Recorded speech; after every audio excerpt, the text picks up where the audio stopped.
ಸಖತ್ತಾಗಿ ನಡೀತಾ ಇದೆ ವಿಜಯ್ ಹಜಾರೆ. ಹೌದು, ಹೀಟ್ ಏರ್ತಾ ಇದೆ ಗೊತ್ತು ಎಲ್ಲರಿಗೂ. ಕರ್ನಾಟಕ ಚೆನ್ನಾಗಿ ಆಡ್ತಾ ಇದೆ. 1 ಲಾಸ್ ಅಗೇನ್ಸ್ಟ್ ಹೈದರಾಬಾದ್ ಆಗಿದೆ, ಅದು ಕ್ಲೋಸ್ ಗೇಮ್, ಹೈ ಸ್ಕೋರಿಂಗ್ ಗೇಮಲ್ಲಿ ಸೋಲ್ತಾರೆ ನೋ ಡೌಟ್. ಬಟ್ ಅದ್ರ ಬಗ್ಗೆ ವಿಡಿಯೋ ಮಾಡೋಕ್ಕಾಗಿಲ್ಲ, ಯಾಕಂದರೆ ನಾನು ಸಿಕ್ಕಾಪಟ್ಟೆ ಟ್ರಾವೆಲ್ ಮಾಡ್ತಾ ಇದ್ದೆ, ಬ್ಯುಸಿ ಇದ್ದೆ, ನೋಡ್ತಾ ಇದ್ದೆ. ಮಯಾಂಕ್ ಅಗರ್ವಾಲ್ ಹೊಡೆದಂಥ 100. ಇನ್ಫ್ಯಾಕ್ಟ್ ಸ್ಮರಣ್ ಸಿಕ್ಕಾಪಟ್ಟೆ ಚೆನ್ನಾಗಿ ಆಡ್ತಾರೆ ಅಂತ ಗೊತ್ತಿರೋಂಥದ್ದೇ. ಬಟ್ ಇವಾಗ ಗೆದ್ದಿರೋದು ಸೌರಾಷ್ಟ್ರ ಮೇಲೆ ಕಾಟ ಕೊಟ್ಟಿದ್ದಾರೆ. ಸೌರಾಷ್ಟ್ರ ಯಾವಾಗ್ಲೂ ಪ್ರಾಣ ಹಿಂಡ್ಬಿಡ್ತಾರೆ ಕರ್ನಾಟಕ ಅಂತಂದಾಗ. ಆದರೆ ಈಗ ಒಳ್ಳೆ ಉತ್ತರ ಕೊಟ್ಟಿದ್ದಾರೆ ಸೌರಾಷ್ಟ್ರ ಅಗೇನ್ಸ್ಟು. ಎಂಥ ಒಳ್ಳೆ ಬ್ಯಾಟಿಂಗ್. ಬಟ್ ಹಾರ್ಟ್ನಿಂಗ್ ಆಗಿರೋದು ಏನಂತಂದರೆ ಈ ಗೇಮಲ್ಲಿ ಐ ಥಿಂಕ್ ಎಲ್ಲ ಬ್ಯಾಟ್ಸ್ಮನ್ಗಳು ರನ್ ನೋಡ್ದಿರೋದು. ಟಾಪಲ್ಲಿರೋಂಥ ಎಲ್ಲ ಬ್ಯಾಟರ್ಸ್ಗೂ ಒಂದು ನಂಬರ್ಸ್ ಬಂದಿದೆ. ಸ್ಮರಣ್, ಅನೀಶು, ಮಯಾಂಕ್ ಎಕ್ಸೆಪ್ಷನಲ್ ಫ್ಲೋನಲ್ಲಿದ್ದಾರೆ. ಮೇ ಬಿ ಒಂದು 3rd 100 ಏನಾದ್ರು ಮಿಸ್ ಆಯ್ತಾ ಅಂತ ಅನ್ನಿಸ್ತಾ ಇದೆ ನನಗೆ ಮಯಾಂಕ್ ಅಗರ್ವಾಲ್ ಆಡ್ತಾ ಇರೋ ರೀತಿ ನೋಡ್ತಂದ್ರೆ. ಅಲ್ಲಿ ನಿಖಿಲ್ ಜೋಸನ್ ಸ್ವಲ್ಪ ರನ್ ನೋಡ್ತಿದ್ದಾರೆ. And low down the order ಸ್ವಲ್ಪ ಖುಷಿಯಾಗಿದೆ ಅಂದರೆ ನಮ್ಮ ಅಭಿನವ್ ಮನೋಹರ್ ಕೂಡ ರನ್ಸ್ ಬಂದಿದೆ ಅಟ್ಲಾಸ್ಟ್ ಒಂದು ಸ್ವಲ್ಪನಾದರೂ ಅಂತಂದಾಗ.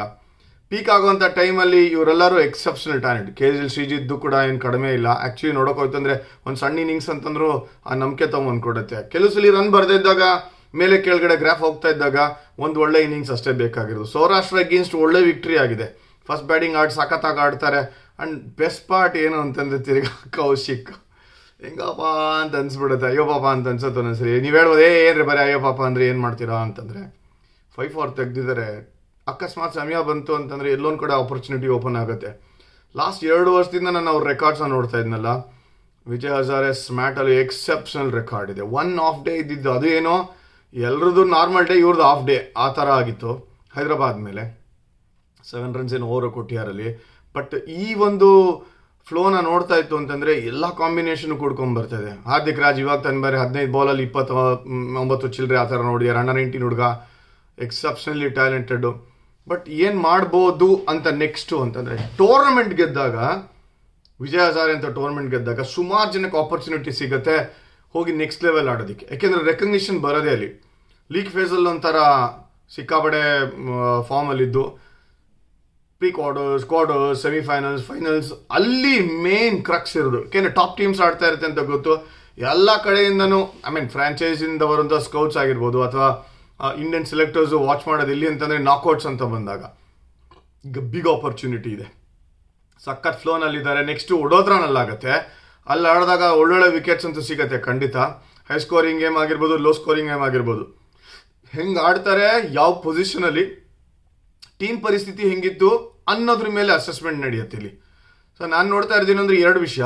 ಈಗಿರುವಂಥ ಫ್ಲೋನಲ್ಲಿ ಕರ್ನಾಟಕ ಬೆಸ್ಟ್ ಚಾನ್ಸಲ್ಲಿದ್ದಾರೆ. ಸಖತ್ ಒಳ್ಳೆ ಆಪರ್ಚುನಿಟಿಗಳನ್ನ ಯೂಸ್ ಮಾಡ್ಕೊಂಡಿರೋಂಥ ಯಂಗ್ಸ್ಟರ್ಸು. ಮೇ ಬಿ ಕನ್ಸಿಸ್ಟೆನ್ಸಿ ಅಂತ ಬಂದಾಗ 1-2-3 ದಿನ ಹೆಸರು ಸ್ಟ್ಯಾಂಡ್ ಔಟ್ ಕಾಣಿಸ್ತಾ ಇದೆ. ಸ್ಮರಣ್, ಅನೀಶು, ಮಯಾಂಕ್ ಅಗರ್ವಾಲ್ ಏನು ಯಂಗ್ಸ್ಟರ್ ಅಲ್ಲ, ಹಾರ್ಡನ್ ಪ್ರೋ ಅವರು. ಬಟ್ ಯಂಗ್ಸ್ಟರ್ಸ್ ಅಂತ ಮಾತಾಡ್ತಾ ಇದ್ದಾಗ ಅವರು ಕೂಡ ಕಾಂಟ್ರಿಬ್ಯೂಟ್ ಮಾಡ್ತಾರೆ. ಇವಾಗ ಹಾರ್ದಿಕ್ ರಾಜ್ ಬಂದ ಮೇಲೆ ಎಲ್ಲ ಕಡೆ ಆಡ್ಕೊಂಡು ಬಂದ ಮೇಲೆ ಎಕ್ಸೆಪ್ಷನಲ್ ಇದ್ದಾರೆ ಅವ್ರ ಥಿಂಕಿಂಗಲ್ಲಿ, ಅವರ ಅಪ್ರೋಚಲ್ಲೂ ಕೂಡ. ಹಾಗಾಗಿ ಈಗ ನೆಕ್ಸ್ಟ್ ಸ್ಟೆಪ್ ಏನು ಅಂತ ಯೋಚನೆ ಮಾಡಿದಾಗ ಮೇ ಬಿ ಪ್ಲೇಯರ್ಸ್ ಯೋಚನೆ ಮಾಡದೇ ಇರ್ಬೋದು. ಬಟ್ ನಾನು ಹೇಳ್ತೀನಿ, ಈ ನಂಬಿಕೆ ಇಂಡಿವಿಜುವಲ್ಸ್ಗಿತ್ತು ಅಂತಂದರೆ ಟೀಮ್ಗೂ ಆಟೋಮೆಟಿಕ್ಲಿ ಬಂದ್ಬಿಡುತ್ತೆ. ಸೊ ಗೆದ್ದರೆ ರೆಪ್ರೆಸೆಂಟೇಷನ್ನು ಎಲ್ಲಿ ನೆಕ್ಸ್ಟ್ ಲೆವೆಲಲ್ಲಿ ಗೆಲ್ಲಕ್ಕೆ ಏನು ಬೇಕಾಗಿರೋದು ಎಕ್ಸೆಪ್ಷನಲ್ ಇಂಡಿವಿಜುವಲ್ ಬ್ರಿಲಿಯನ್ಸು. ಸೊ ಕರ್ನಾಟಕ ಈಗ 1 ಗೇಮ್ ಸೋತಿರೋದು, ಅದು ಕೂಡ ಚೆನ್ನಾಗಿ ಆಡಿ ಸೋತಿದ್ದಾರೆ ಹೈದರಾಬಾದ್ ಅಗೇನ್ಸ್ಟ್. ಮೇ ಬಿ ಒಂದು ಆ ಥರ ಹಿಕಪ್ಸ್ ಬೇಕು ನಿಮಗೆ ಎಚ್ಚೆತ್ತುಕೊಳ್ಳೋದಕ್ಕೋಸ್ಕರ. ಸೊ ಒಳ್ಳೊಳ್ಳೆ ಟೀಮ್ಸ್ನ ಬೀಟ್ ಮಾಡಿದ್ದಾರೆ, ಟಾಪ್ ಟೀಮ್ಸ್. ಸೌರಾಷ್ಟ್ರ, ಹೈದರಾಬಾದ್, ನೀವು ಪಾಂಡಿಚೇರಿ, ಮುಂಬೈ ಈ ಥರದೆಲ್ಲ ನೋಡ್ತು ಅಂತಂದರೆ ಆ ನಂಬಿಕೆನೇ ಬೇರೆ ಇರುತ್ತೆ. ಹೋಪ್ಫುಲಿ ಇದೇ ಥರ ಆಡ್ತಾರೆ ಅಂತ ಅನ್ಕೊತಾಯಿನಿ. ನಾನು ಹೇಳ್ತಾ ಇರೋದು ಅಂದರೆ ಲೈಕ್ ಅಭಿನವ್ ಮನೋಹರ್ ಮ್ಯಾಚ್ಗಳನ್ನ ಗೆಲ್ಲಿಸಿ ಲೋಡ್ ಒಂದು ಆರ್ಡರ್ ಬಂದು ಹಾರ್ದಿಕ್ ರಾಜ್ ಕಾಂಟ್ರಿಬ್ಯೂಟ್ ಮಾಡಲಿ. ಈಗ ಬ್ಯಾಲೆನ್ಸ್ನ ತೊಗೊಂಬಂದು ಕೊಡ್ತಾರೆ. ಹಾರ್ದಿಕ್ ಬ್ಯಾಟಿಂಗ್ ಆಡ್ತಾರೆ ಆ್ಯಂಡ್ ಬೌಲಿಂಗಲ್ಲೂ ಕೂಡ ಆ ಒಂದು ಬ್ಯಾಲೆನ್ಸ್ನ ತೊಗೊಂಬಂದು ಕೊಡ್ತಾರೆ. 10 overs ಬೌಲಿಂಗ್ ಮಾಡೋವಂಥ ಲೆಫ್ಟ್ ಆನ್ ಸ್ಪಿನ್ನರು ಕೂಡ ಭಾಳ ಶಾರ್ಪ್ ಆಗಿದ್ದಾರೆ ಹುಡುಗ. ಸೊ ಅಪ್ ದ ಆರ್ಡರ್ ಯಾರು ಟಾಪಲ್ಲಿ ರನ್ ನೋಡಿತಾ ಇದ್ದಾರೆ ಅವರು ಅದೇ ಥರ ಕನ್ಸಿಸ್ಟೆನ್ಸಿ ಏನಾದ್ರು ಮೇಂಟೈನ್ ಮಾಡ್ತು ಅಂತಂದರೆ ಇದಕ್ಕಿನ್ನ ಸ್ಕಿಲ್ ಲೆವೆಲ್ ಬೇಕಾ ನಿಮಗೆ. ಆ್ಯಂಡ್ ಫಾಸ್ಟ್ ಬೌಲರ್ಸ್ ಅವ್ರ ಕೆಲಸ ಅವ್ರು ಮಾಡ್ತಾ ಇದ್ದಾರೆ. ನಮಗೆ ವೀಕ್ ಲಿಂಕ್ ಇದ್ದಿದ್ದು ಎಲ್ಲೂ ಅಂತಂದರೆ ಮೇ ಬಿ ಸ್ಪಿನ್ನರ್ಸ್ಗಳು ಸಿಕ್ಕಿರಲಿಲ್ವಾ ಅಂತ. ಬಟ್ ಈಗ ಸ್ಪಿನ್ನರ್ಸ್ಗಳನ್ನೂ ಐಡೆಂಟಿಫೈ ಮಾಡ್ತಾರೆ. ಶ್ರೇಯಸ್ ಬಿಡಿ ಹೆಂಗಿದ್ರು ಇದ್ದಿದ್ದೇನಲ್ಲಿ. ಆ್ಯಂಡ್ ಪ್ರವೀಣ್ ಇಬ್ಬರು ಲೆಗ್ ಸ್ಪಿನ್ನರ್ಸ್ ಇಟ್ಕೊಂಡು ಆಟ ಆಡ್ತಾ ಇರ್ತಾರೆ ಕರ್ನಾಟಕ. ಈಗ ಲೆಫ್ಟ್ ಆನ್ ಸ್ಪಿನ್ನರು ಸಿಕ್ಕಿರೋದ್ರಿಂದ ಐ ಥಿಂಕ್ ಒಳ್ಳೆ ಬ್ಯಾಲೆನ್ಸ್ ಅಂತಿದೆ. ಹೋಪ್ಫುಲಿ ಹಿಂಗೆ ಕಂಟಿನ್ಯೂ ಮಾಡ್ತಾರೆ ವಿಜಯ್ ಹಜಾರೆ ಅನ್ಕೊಂತೀನಿ. ನಾವೆಲ್ಲ ಹತ್ರದಿಂದ ನೋಡ್ತಾ ಇದ್ದೀವಿ.